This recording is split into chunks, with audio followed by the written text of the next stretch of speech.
Alors, c'est vrai qu'au final, je parle beaucoup d'HeroQuest, mais je parle très peu de Space Crusade, et pas le seul à m'en parler, parce que vous voyez souvent dans les vidéos. Et en fait, Space Crusade, qu'est-ce que c'est? Et voilà. C'est le pendant de HeroQuest, mais façon futuriste, façon Warhammer 40 000, en fait, hein, pour être précis. Il y a aussi des plateaux, avec une tonne de figurines, qui vont être aussi bien sculptées qu'on pouvait à l'époque, hein, soyons clairs. Donc on va voir des petites choses comme ceci. Et en fait, l'idée, c'est que là, cette fois-ci, c'est pas un coopératif comme d'habitude. C'est-à-dire qu'en fait, on a chacun des personnages, enfin, une troupe, pour être précis, un leader et quelques personnages. On va attaquer un bateau, enfin, un navire, par contre, je sais pas où je l'ai traduit en français comme ça. Et l'idée, c'est que, il faut être la première équipe qui gagne un maximum de points, tout en remplissant les objectifs. Bien évidemment, vous pouvez vous taper dessus, ce qui peut être productif ou contre-productif. Tout dépend des circonstances, n'est-ce pas? Et en fait, moi donc j'avais les versions. Mais pour vous frustrer un petit peu, j'ai aussi la version complète de Dreadnought, Mission Dreadnought, où on avait plein de Dreadnought et les nouveaux personnages avec les nouvelles armes. Et là, je viens de faire une bêtise en vidéo, c'est que je viens de le ranger, mais j'ai aussi l'extension Eldar. Mais en fait, j'ai que les Eldar qui sont en morceaux.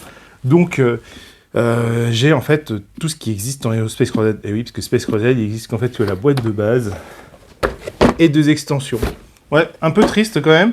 Et il n'a pas eu la chance d'avoir, comme HeroQuest, une refonte et peut-être une plus petite fanbase, parce qu'il y avait un côté plus compétitif. Pourquoi? Parce que le joueur, on va dire méchant, jouait ce qu'on appelle des blitz, qui venait, il s'établissait dans l'ombre, il attaquait les joueurs. Il y a un peu plus de stratégie et de bluff, ce qu'il n'y a pas forcément dans HeroQuest.